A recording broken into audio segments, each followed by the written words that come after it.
भी करे जमाना,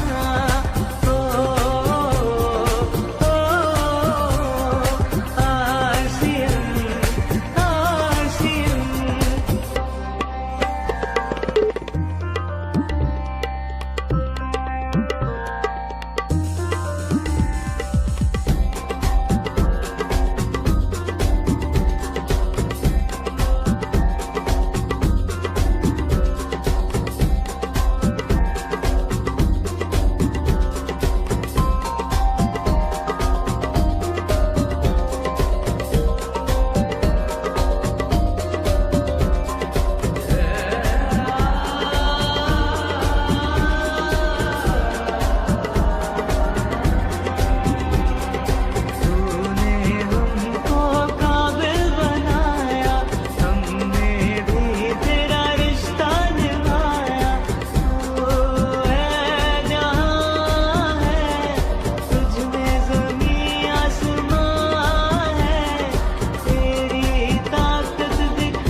सबसे पहले मैं आप सभी साथियों का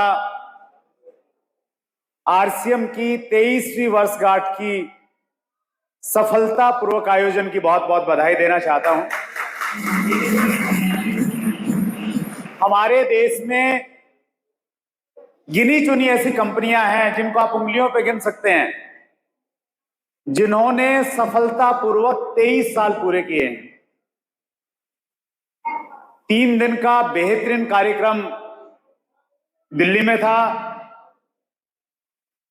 26 नवंबर को उन साथियों के लिए विशेष आयोजन था जो एक बेहतरीन प्रोडक्ट जो हमारे स्वास्थ्य में बहुत बड़ा योगदान दे रहा है, पोषक तत्वों से भरपूर बहुत सारे प्रोडक्ट हैं। न्यूट्रीचार्ज का प्रोग्राम था जिसमें हिंदुस्तान के बहुत बड़े ट्रेनर संतोष नायर मुंबई से पधारे थे। उन्होंने एक बड़ी अच्छी चीज वहां पे बताई। उन्होंने कहा कि हम में से ज्यादातर लोग एक बीमारी से ग्रसित हैं और उस बीमारी को बोलते हैं अक्रेशिया। अक्रेशिया के लक्षण ये रहते हैं कि आदमी को मालूम तो है कि क्या नहीं करना चाहिए, फिर भी वो करता है। हेलो। और क्या करना चाहिए ये भी मालूम है, लेकिन फिर भी वो नहीं करता है। और अगर व्यक्ति अक्रेशिया से बाहर आ जाता है तो फिर वो आरसीएम में डायमंड की तरफ तेजी से बढ़ने लग जाता है। अगले दिन का सबसे बड़ा प्रोग्राम था 27 नवंबर को, जिसमें उन सब लोगों से हम लोग मिले जिन्होंने पिछले साल में बहुत अच्छी उपलब्धियां हासिल की।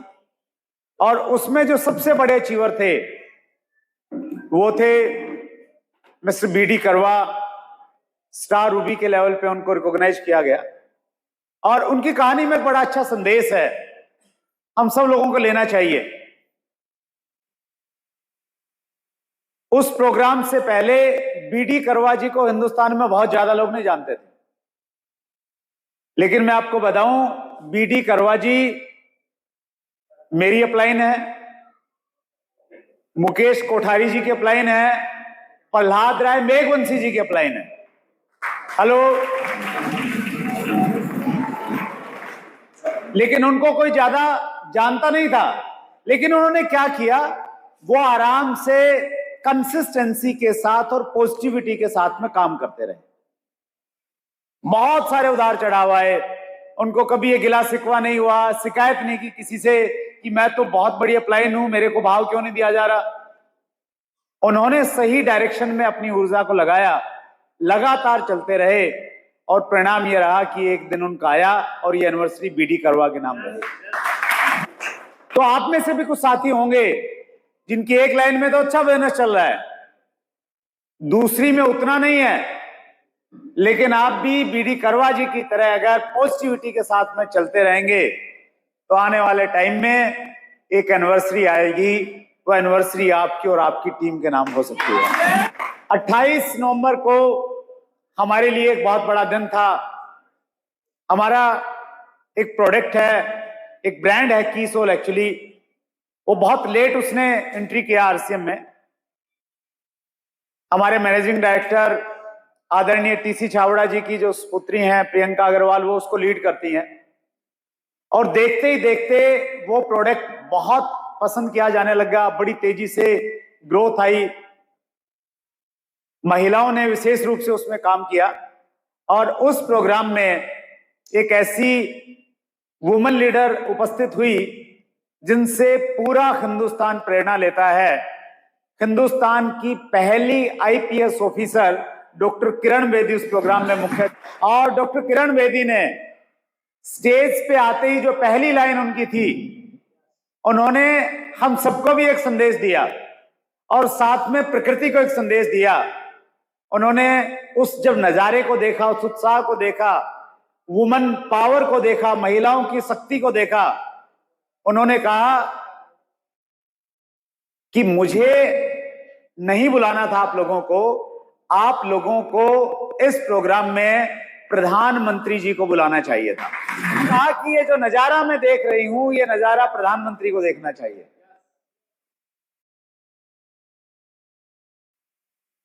और कहते हैं कि बड़े लोग अगर कोई बात कहते हैं तो वो सच साबित होती है। बोधन में बहुत मोटिवेट किया हम सब लोगों को, उनका वीडियो आपको YouTube पे मिल जाएगा, आप जरूर देखिए। स्पेशली महिलाओं को जरूर प्रेरित होना चाहिए। तो 3 दिन के सफल आयोजन में कौन कौन साथी उपस्थित रहे, एक बार हाथ खड़ा करेंगे।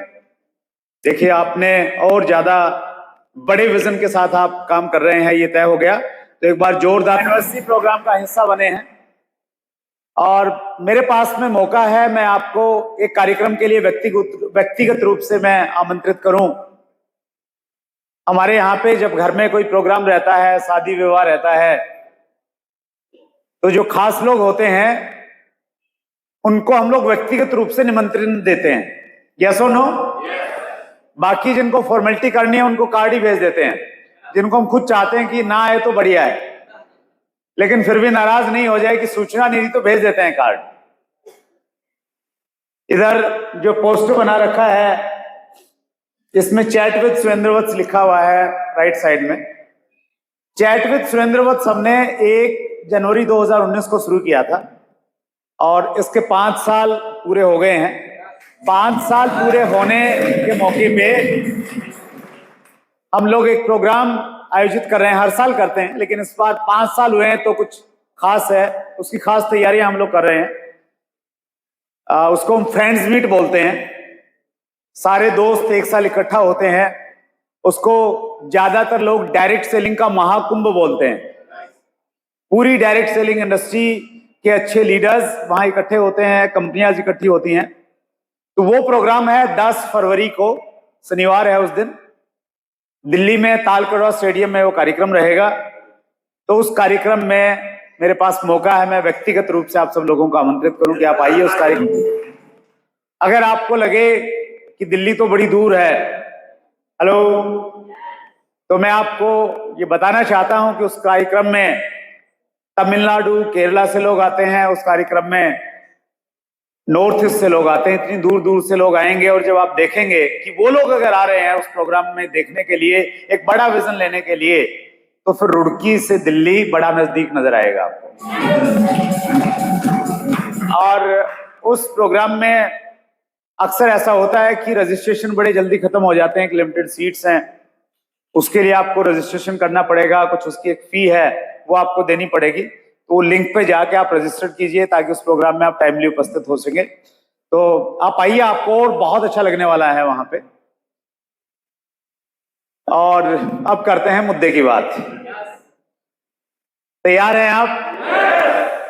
ऐसे कितने साथी हमारे बीच में हैं जिन्होंने अभी तक राष्ट्र के नाम समर्पित इस अभियान, जिसका मुख्य उद्देश्य है नए भारत का निर्माण, जो इस अभियान का भी हिस्सा नहीं बने हैं, अभी इससे जुड़े हुए नहीं हैं, एक बार हाथ खड़ा करेंगे।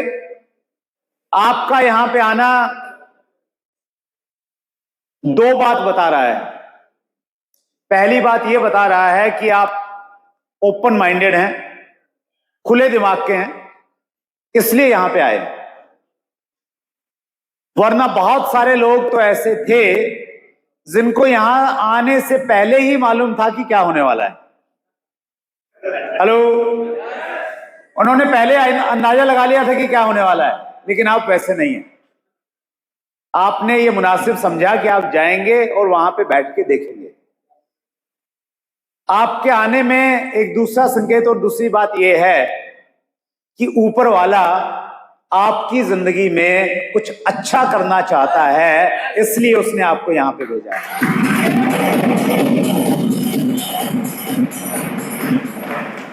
क्योंकि आज के प्रोग्राम की जिस उत्साह के साथ में तैयारी की जा रही थी, बहुत अच्छे अच्छे पोस्टर लोकल टीम ने बनाए थे। इतनी दूर दूर से, पलवल से, फरीदाबाद से, इतनी दूर दूर से साथी यहां पे आए हुए हैं। हजारों लोगों के पास में ये सूचना थी, 1-2 हजार नहीं, शायद 15-20 हजार लोगों के पास ये सूचना थी कि 3 दिसंबर को प्रिंस होटल रुड़की में एक कार्यक्रम हो रहा है। थी या नहीं थी? और उन 15-20 हजार लोगों में से सैकड़ों लोग तो ऐसे थे जिन्होंने पक्का वायदा किया था कि मैं जरूर आऊंगा, लेकिन वो आए क्या? वो नहीं आए क्योंकि ऊपर वाला नहीं चाहता था वो आए, और आप इसलिए आए क्योंकि उसकी इच्छा थी कि आप आ जाएं।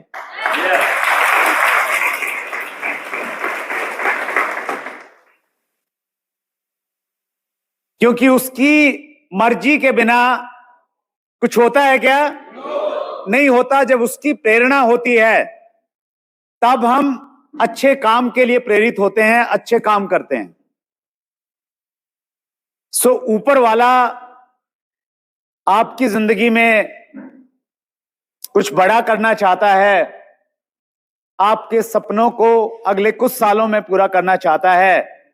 आप उसके इस संकेत को महसूस कीजिए और जोरदार तालियों से आप ऊपर वाले को भी धन्यवाद दे सकते हैं। और जो उसकी रजा में शामिल हो जाता है, जो उस प्रकार से चलता है जैसे वो चलाना चाहता है, तो फिर यहीं पे स्वर्ग मिल जाता है, कहीं बाहर जाने की आवश्यकता नहीं पड़ती।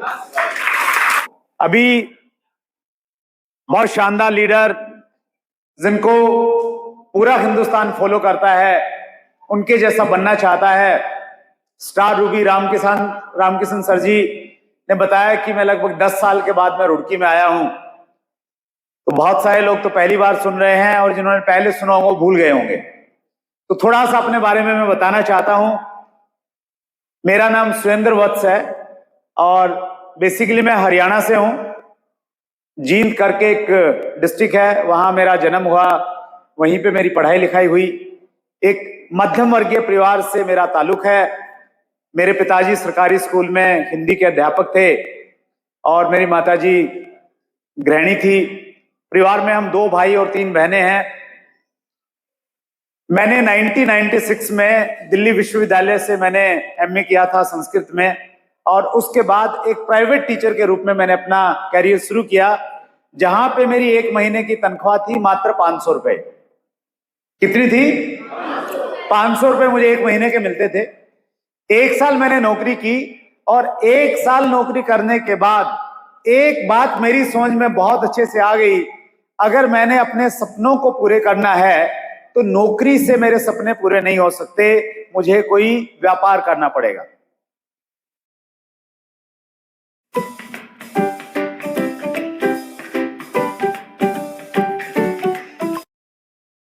कोई व्यापार करना पड़ेगा। कितने लोग हैं जो नौकरी करते हैं?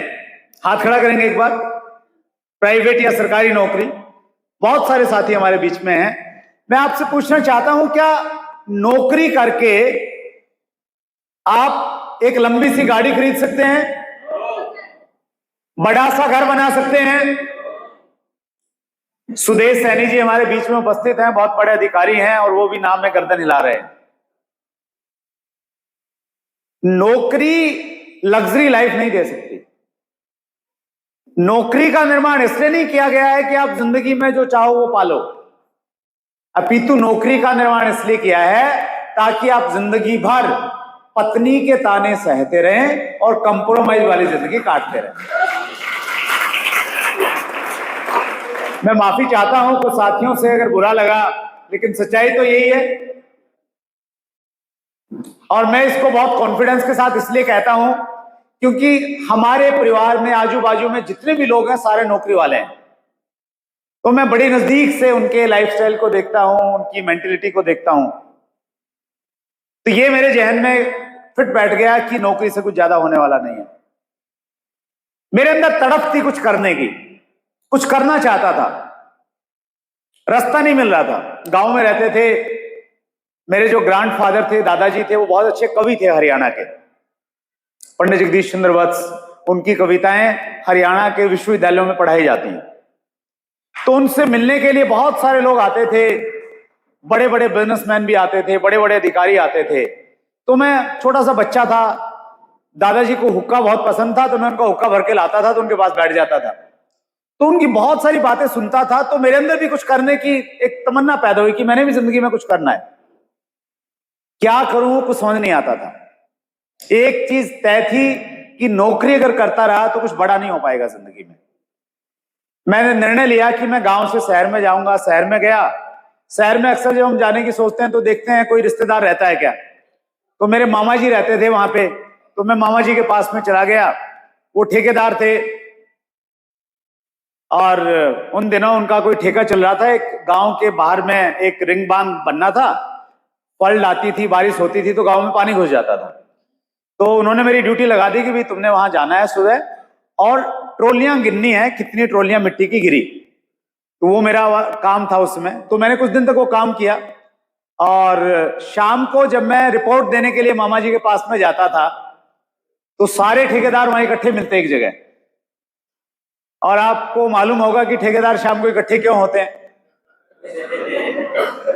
तो वो पार्टी वार्टी करते और वो अक्सर मेरे को, मैं बोलता उनको कई बार, मैंने कहा मामा जी हर रोज अच्छा नहीं लगता ये सब आप बैठे रहते हैं। बोले बेटा अच्छे ठेकेदार बनने के लिए जरूरी है ये। तो ये मेरे दिमाग में फिट बैठ गया था कि मैं अच्छा ठेकेदार तो नहीं बन पाऊंगा कभी। तो मैंने सोचा और कुछ करना पड़ेगा। उसी समय एक नया बिजनेस आया था जिसको बोलते थे केबल टीवी का बिजनेस। मैं आपको 1996-97 की बात कर रहा हूं। एक छतरी लगाते थे जिसको हम डिश एंटीना बोलते थे, 4 फीट बाई 4 फीट का इसका साइज रहता था। तो वो वाला एक नया काम था। तो मेरे को उसके बारे में थोड़ी जानकारी मिली और मुझे लगा कि यार ये आने वाले टाइम में चल सकता है। तो मैंने केबल टीवी का काम as a cable operator start किया। हालांकि मामा जी ने बहुत मना किया। उन्होंने कहा तेरे से नहीं होगा, यहाँ कौन तेरे को पैसा देगा, तेरे को बोलने में इतनी शर्म आती है, इतना संकोची है, गांव से आया है, शहर के लोग तो बड़े, तू बात नहीं कर पाएगा। लेकिन मैंने जबरदस्ती करके मैंने कहा नहीं मामा जी मैं करूंगा। तो मैंने केबल टीवी का बिजनेस मैंने स्टार्ट किया एज ए केबल ऑपरेटर। और कुछ करने की तमन्ना थी, इच्छा थी, खूब मेहनत किया। हालांकि वो टेक्निकल काम था, तार को कैसे काटना है, केबल की जो वायर होती है ना वो थोड़ी अलग तरह की होती है। हाँ, उसको अलग कटर आता है उसका काटने का, उसको काटना होता है।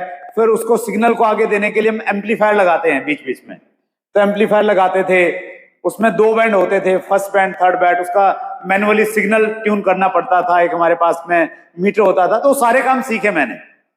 और सीखने का परिणाम ये रहा कि मैं अच्छा खासा पैसा कमाने लग गया और शहर में केबल ऑपरेटर्स में मेरा अच्छा नाम हो गया। लोग जानने लगे कि भाई सुरेंद्र वत्स नाम का एक व्यक्ति है, वहां पे उसका केबल के कनेक्शन है उसके। तो पैसा ठीक ठाक आ रहा था लेकिन संतुष्टि नहीं थी, मजा नहीं आ रहा था। आप में से भी कुछ लोगों ने कभी यह अनुभव किया होगा कि उनको पैसा तो मिल रहा है लेकिन मजा नहीं आ रहा है, संतुष्टि नहीं है, संतोष नहीं है, कुछ ना कुछ ऐसा लगता है कि कमी है। कितने लोग रिलेट करते हैं मेरी बात से? बहुत सारे साथी। तो मेरी भी स्थिति आपके जैसी थी और मजा न आने की 2 मुख्य वजह थी। क्योंकि केबल टीवी के काम में लोग मुझे बहुत ज्यादा सम्मान नहीं देते थे। वहां पे मेरे नाम से कोई नहीं जानता था। जिस क्षेत्र में मेरे केबल के कनेक्शन थे वो शहर का सबसे पोश इलाका था, गांधीनगर बोलते हैं उसको जींद में। तो उस एरिया में जब मैं गुजरता गलियों से तो लोग मुझे आवाज लगाते थे पीछे से और कहते थे केबल वाले सुनना। क्या कहते थे? जैसे आप रिक्शा वाले को बुलाते हैं, सब्जी वाला आगे चला जाता है तो आवाज लगाते हैं कि सब्जी वाले, तो वैसा ही कुछ बर्ताव लोग मेरे साथ में करते थे। और कोई भी ऐसी आवाज जो आपको अच्छी नहीं लगती है आप उसको अक्सर इग्नोर कर देते हैं। यस और नो?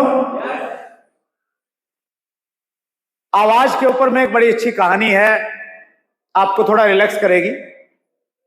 एक बार राजा का दरबार लगा हुआ था और राजा के दरबार में एक कव्वाल था, वो कव्वाली सुना रहा था। तो उसने बहुत शानदार कव्वाली सुनाई, राजा बड़े खुश हुए। राजा ने कहा कि हम तुम्हारी कव्वाली पे बहुत खुश हैं और हम तुम्हें इनाम में 1000 सोने की असरफियां देते हैं। तो जो गायक था वो बड़ा खुश हो गया, एक्साइटेड हो गया, उसने एक और कव्वाली गाई, वो और बढ़िया, तो राजा को और पसंद आई। राजा ने कहा कि हम तुम्हारी इस कव्वाली पे खुश होके 50 गांव दे देते हैं, 50 गांवों पे तुम्हारा राज होगा। अब फिर और उसने और जोश में कव्वाली गाई। फिर राजा ने बोला कि चलो इस बार हम तुम्हें 100 घोड़े और 20 हाथी इनाम में देते हैं।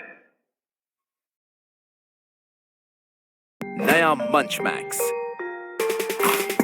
Extra crunchy, extra choco taste और मैक्स टशन। Find your Max. बस यही रोक दो भैया। ना हुआ 30 रुपए हो गए। और ये 30 का क्या चक्कर है भाई? 30 दिन तक मजे करो सब। और 20 हाथी इनाम में देते हैं। कव्वाल को बड़ा अच्छा लगा, खुशी खुशी वो अपने घर गया। कई दिन तक तो उसने इंतजार किया कि राजा जी की तरफ से कोई आएगा और बताएगा कि भाई ये 50 गांव आपके हैं। कोई आया नहीं, तो वो फिर एक दिन गया, 10-15 दिन के बाद में मंत्री से मिला और मंत्री को बोला कि राजा जी ने एक मेरे से वायदा किया था, तो मैं बस उसी लिए आया हूं। तो मंत्री ने कहा कौन सा वायदा?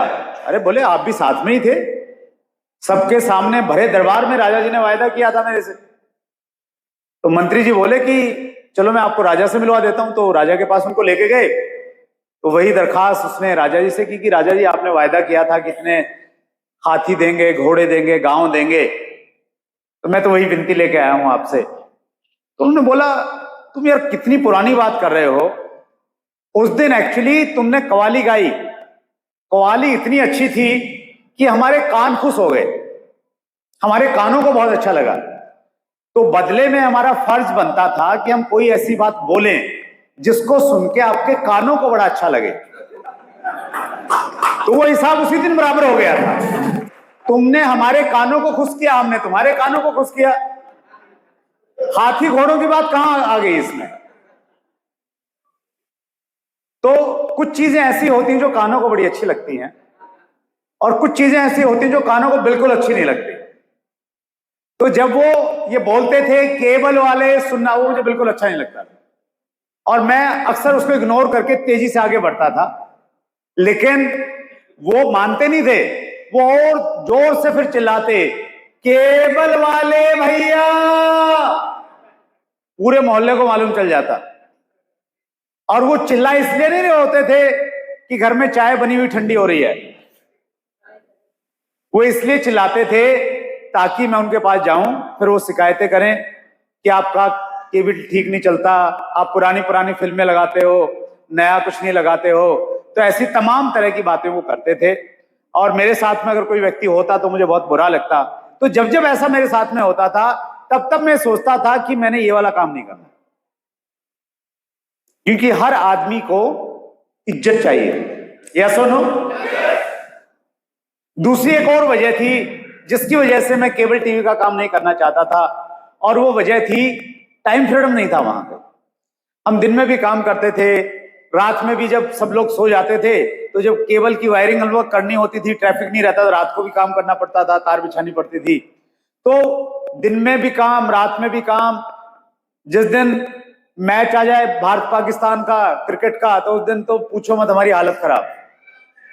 कुछ लोग बीच में केबल में कट मार देते, सबके केबल खराब हो, हम देखते ढूंढते कहां है, तो बड़ी परेशानी वाला धंधा था।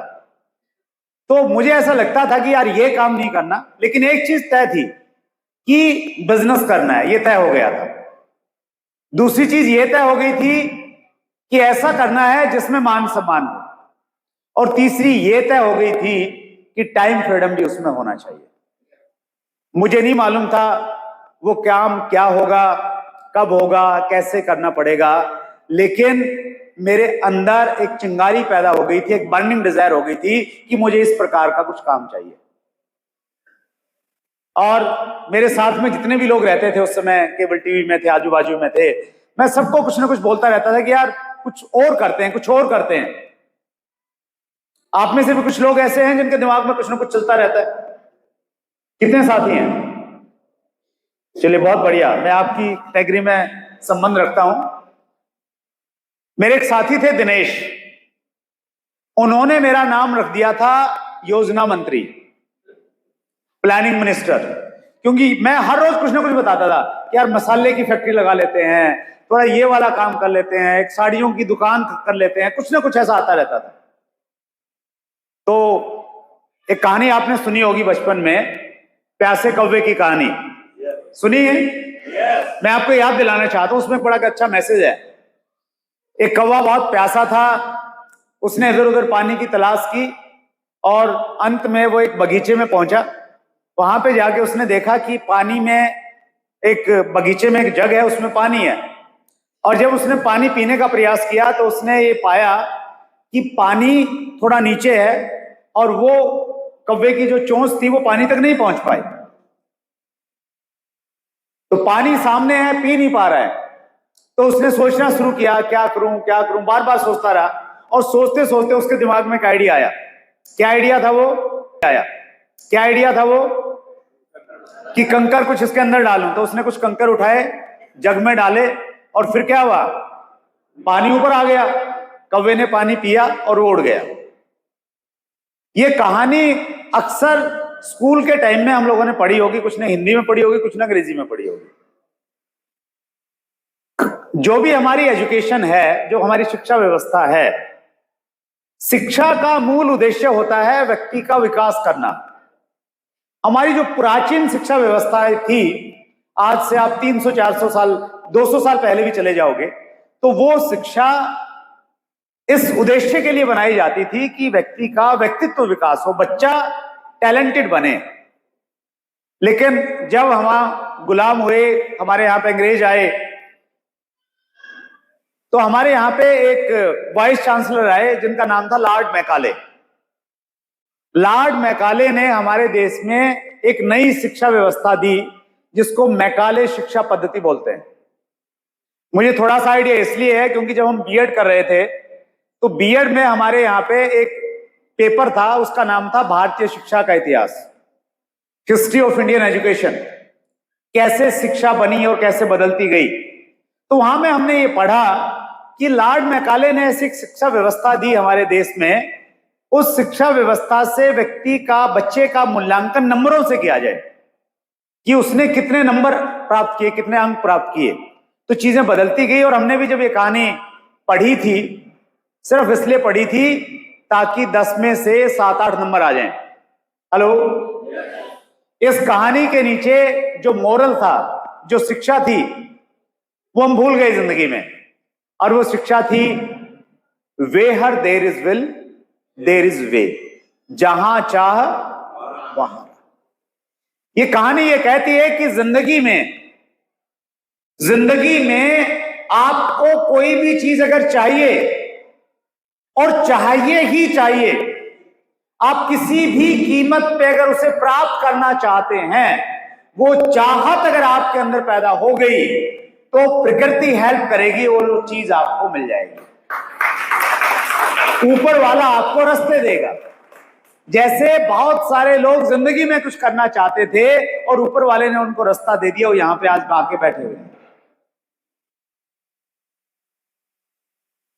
मुझे बहुत सम्मान दिया, अभी बहुत सारे जो अचीवर थे हमारे टेक्निकल से ऊपर वाले साथियों बहुत सम्मान दे रहे थे।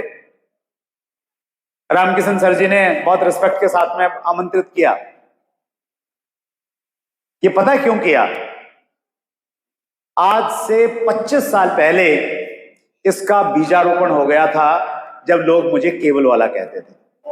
अंदर गहरे से वो चीज चली गई थी और गहरे से प्रकृति से ये मांगा गया था कि मुझे ये वाली जिंदगी नहीं चाहिए जहां पे लोग मुझे मेरे नाम से नहीं जानते हैं। मुझे एक ऐसी जिंदगी चाहिए जहां लोग मुझे सम्मान के साथ मुझे नाम से बुलाएं। और मैं आप सबसे 100% यकीन के साथ एक बात कहना चाहता हूं, आपको जिंदगी में जो चाहिए, जो भी चाहिए, उस पे पूरा फोकस कीजिए, पूरी जान लगा दिए।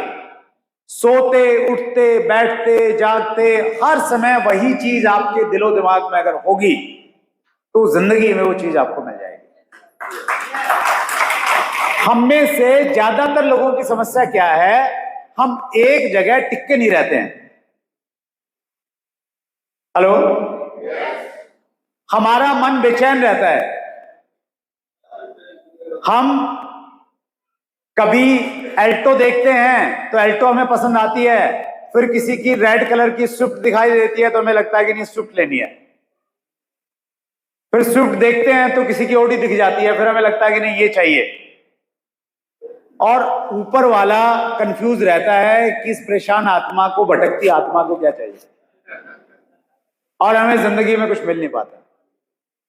हेलो, इतिहास गवाह है इस चीज का कि अगर व्यक्ति ने किसी भी चीज पे पूरा फोकस किया है तो वो चीज उसको मिल गई है। सचिन तेंदुलकर ने क्रिकेट पे पूरा फोकस किया, सब कुछ भूल भाल के वो क्रिकेट के भगवान बन गए। जिन फिल्मी कलाकारों ने फिल्म इंडस्ट्री में काम किया वो फिल्म इंडस्ट्री के शहंशाह बन गए अमिताभ बच्चन। लता मंगेशकर, मोहम्मद रफी, इन्होंने पूरा फोकस किया गायन के क्षेत्र में, तो आज इतने सालों के बाद भी हर व्यक्ति उनको याद रखता है, उनको गुनगुनाता है। यस और नो? यस और नो? तो ये सारी कहानियां, सारे उदाहरण ये कह रहे हैं कि आपको जो चाहिए ना उस पर फोकस बना के रखिए, तब जिंदगी में प्राप्ति होगी। बहुत संक्षेप में अगर मैं बातचीत